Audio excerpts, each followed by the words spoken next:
Uh, Cardinals just needed out to my right, and yeah, that'll be the game. Um, 27-13, Arizona, and it felt like that. It felt like we got our ass kicked out there today. That's not just some meaningless final score where they scored some touchdown on the last play of the game to make it look worse than it was or something like that. It felt like that kind of an ass kicking, 27-13. And look, this roster, these players, I got very little hate for them for this. I mean, we sucked out there today. We definitely did. We sucked. That was as bad a performance as we've had all season. And there are definitely some guys who made bad plays. There are definitely some guys who made mistakes.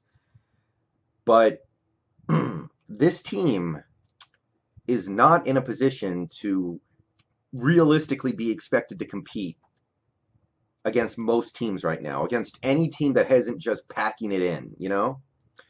Teams like the Panthers, teams like the Bengals, teams that are just like basically laying down. Maybe I shouldn't even say the Bengals after today because they actually fought back against the Dolphins, but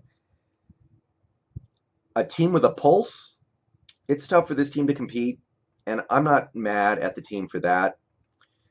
I mean, right away in this game, Chris Carson goes down, CJ Procise goes down.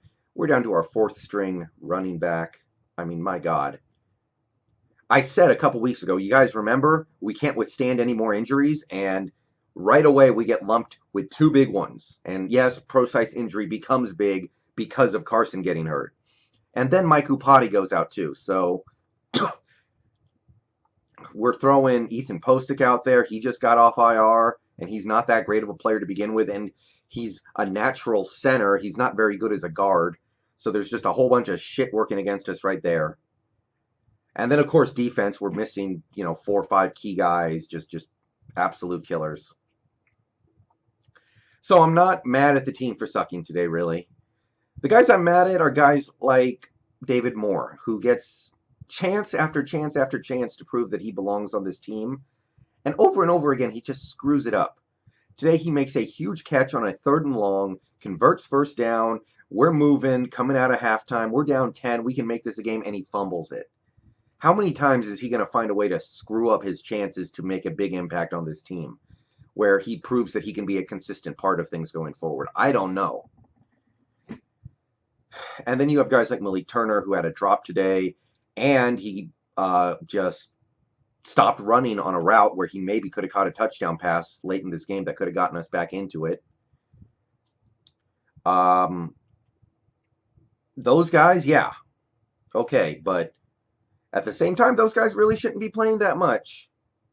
I can't get that mad. Malik Turner and David Moore, they're not great players. We should not be depending on them as much as we are. So yeah, players like Akeem King, yeah, okay. They didn't play great today, but Akeem King shouldn't be out there. Delano Hill, yeah, he fucked up big time today, but he shouldn't be out there. He's the backup. I'm not I'm not super heated at the players, even though the players were bad today. I mean, defensively, we can't tackle, can't finish plays in the backfield. We're not getting much pressure on Murray or Hundley. Coverage is weak. Run defense, we got gashed. I mean, we got run all over by just about everybody on that Cardinals team. Offensive line's atrocious. Running backs, I mean, when Carson, I mean, I'm not going to act like the fourth string running back is supposed to do anything, but still, Wilson missing his passes. DK had a drop. Lockett had a drop. Turner had a drop. These are, big plays in this game. So yeah, we sucked. Even the special teams kind of sucked today. I'm not going to lie. But it's not the players for me. This is the game where you understand that your players are not going to really be able to carry you because you're missing so many of your key guys. So, other than a couple guys who I think need to be called out, mostly David Moore, I'm not really mad at these players. So, my thing is, and what I'm coming back to here is, we we need to have a very serious conversation about this coaching staff going into this offseason. Whenever our offseason may start, it might start, it might start in a couple weeks, it might start in a month. I don't know. But it is time to face some harsh realities about this coaching staff. And whatever the end result of this season might be, and obviously the better the end result is, the less likely anything significant happens, but it is time to discuss a serious cleaning of house. Because right now, what I see is a coaching staff that is making it harder for this team to win games every single week. And how much longer are we going to sit here and watch Russell Wilson bail these guys out? Because today, what we saw today was Wilson couldn't do it because his receivers were dropping passes. Jamarco Jones was getting eaten alive by Chandler Jones. He had no running backs. He completes a really nice pass to David Moore, and David Moore fumbles. So previous weeks, we saw Russell Wilson bail those coaches out. This week, he can't do it. Now we need the relationship to tilt the other way. And not even close. Ken Norton Jr., I'm not even really going to say anything about him. I've said everything I need to say about Ken Norton Jr. And honestly, now is not really the time to even get that upset at him. He's missing Clowney, Diggs, Griffin. Now he's missing Al Woods. He's missing so many guys. What am I going to do? Sit here and act like, oh, he's supposed to go out there and put together a game plan that shuts Arizona's good offense down 4 guys because our offense sucks so bad that we just have to win the game with defense? No. He's still bad. He still needs to go, obviously. None of the stuff I said earlier in this season is no longer the case, but I'm not going to get on him for this game in particular. Brian Schneider, I didn't have very many negative things to say about Brian Schneider this season, at least for the last couple months, because the special teams has honestly been good. But today we saw some good Arizona Cardinal kick returns and punt returns. They had a touchdown that they called back, thank Jesus. But so I let my guard down for a little bit, and then boom, here they come again. Can't do their job on special teams all of a sudden. Brian Schottenheimer, I was super happy about you and what you were doing earlier in this season, but you're giving the ball to CJ Prosise up the gut on 3rd and 1, a play that we need when our offensive line is decimated on the left side? Really? You're giving it to CJ Prosise on a big 3rd and 1. You're running everything to the sideline, all these little 2-yard plays. We're running 1-yard outs with Jacob Hollister on 3rd and 2. We're trying to throw to the sideline to Tyler Lockett, these little plays that go 2 yards past the line of scrimmage when Wilson's deep ball is his strength and Lockett and Metcalf's ability to get open deep is their strength.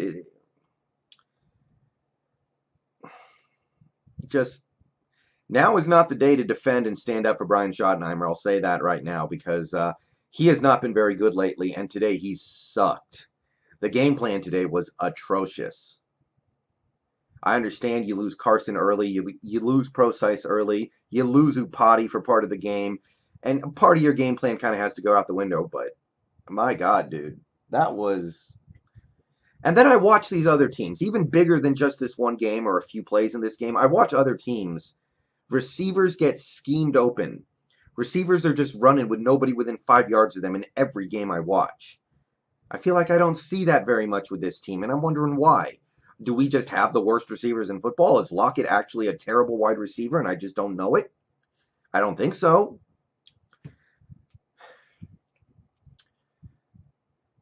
And then we need to have a real conversation about Pete Carroll. Because right off the bat this week, he pissed me off. We get the unfortunate news that Quandre Diggs is going to be out for at least 1 week, maybe longer. And we go right to Lano Hill to back him up, to go into the starting lineup in his place. And my thinking is that, okay, I think Blair's way better than Hill. I think Blair gives us way more potential than Hill, but Pete Carroll knows defensive backs, so I'm going to let this go. And then right at the start of the game, the game starts out great, by the way. We get a 3-and-out. We get the ball at our own 11-yard line. We're driving 89 yards down the field. It's a beautiful drive. We hit a couple different receivers. Carson looks good. Everything's clicking. And touchdown. And then just when it's possible that we could have landed a knockout blow at that point, for all I know. We get the ball back. We score again. Who knows what Arizona does for the rest of that game? And then one play, they're pitching it out to Kenyon Drake, and he's going 80 yards up our ass. And who blew that play but Lano Hill taking a bad angle and not being able to chase him down? But that's one play. I don't want to make a mass judgment based off one play, although I believe that there is plenty of evidence to indicate that Blair gives us more than Hill. So okay, fine. But then a little bit later in this game, maybe it was the next drive, we have 4th and 1 on the Cardinals' 32-yard line or 34-yard line, inside the 35. And I'm, of course, thinking we have to go for it here. There's no decision to make. Why are you even considering doing anything else? We take an intentional delay of game penalty so we can punt. When that happened, I was done. And let it be known, I am done. That is a fireable offense, in my opinion. As far as I'm concerned, that level of complete misunderstanding of what you have to do to improve your chances to win as a team is fireable. That, to me, is the equivalent of getting a car that doesn't have a gas pedal. Like, the rest of the car might be really good, but what the hell does it matter? You don't have a gas pedal. Like, some of the stuff I can live with. Like, when he punts from, like, the 44 on 4th and 3, I don't agree with that, but I can kind of live with that. But taking a delay a game so you can punt, I'm done. I can't do it no more. So the rest of this game, I mean, at that point I was already like out of pocket, right? I was already just losing my freaking mind. But after that, the offense just completely went to shit. Defense, they fought, they played hard, they probably did about as good as they could. And again, I understand that the offense was missing some guys too. Like, again, I can't get mad at these players. Half of them probably shouldn't even be on an NFL field taking more than a few snaps over the course of a game. They're not that good players yet. Some of them are just, depth players, and there's nothing wrong with that. They can only do what they're physically capable of doing. But when you have something like that happening, I need a coach that is going to work to increase your team's win probability with every decision he makes. We have a head coach right now that is actively taking away our chance to win, making it less likely that we win. When he makes decisions like that, that makes guys like Russell Wilson and Bobby Wagner have to make one more play to win this game. We already are asking so much of those guys. Guys like Wilson, Lockett, Metcalf, Wagner, Anza maybe. Guys like that, we are asking so much of those guys right now. We're just asking them more because they're like, okay, we made a decision that reduced our odds of winning. We need you guys to make more plays to make up for that. We're already asking you to make 1 million plays in this game. Now we need 1,000,005. Need 1,000,010. Kicking the field goals late in this game. I mean, one of them especially was, we got 3rd and 5, I think. We run the ball to Travis Homer, who gets tackled for a loss, and then we're kicking a field goal. It's just such a bad sequence, and I don't even know if Carroll is involved in the run play call. I assume that he is, but he's certainly involved in the decision to go for it or not. And, we went from a 2-score game to a 2-score game by kicking that field goal, so Awesome. We did ourselves a huge number of favors there. Just no urgency, no sense that like, hey, we need to actually step it up here. We need to make some big plays here. There's a chance we might lose this game if we don't actually start making some positive plays. Just I don't know. But that broke me, guys. That 4th and 1, taking an intentional delay of game so you can bypass not only going for it, but even a field goal so you can punt. Not okay. Not acceptable in this current NFL. That kind of stuff cripples your team's chances of winning. And when this team is as depleted as it is, the last thing we need is a coach making it harder on us.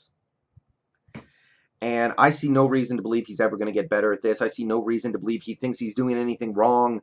I don't. So yeah, it's really time to start thinking about the future. And I'm inclined to believe that as long as we're winning games, having winning seasons, Pete Carroll is not going anywhere. But I feel like it's time. If those are the decisions he's making, it's time. I don't know what else to tell you. This is like when, your 80-year-old grandfather starts driving his car into the garage door every time he tries to park it. At that point, it's like you can't drive anymore. Pete Carroll taking a delay game penalty so he can punt instead of going for it on 4th and short. You can't coach anymore.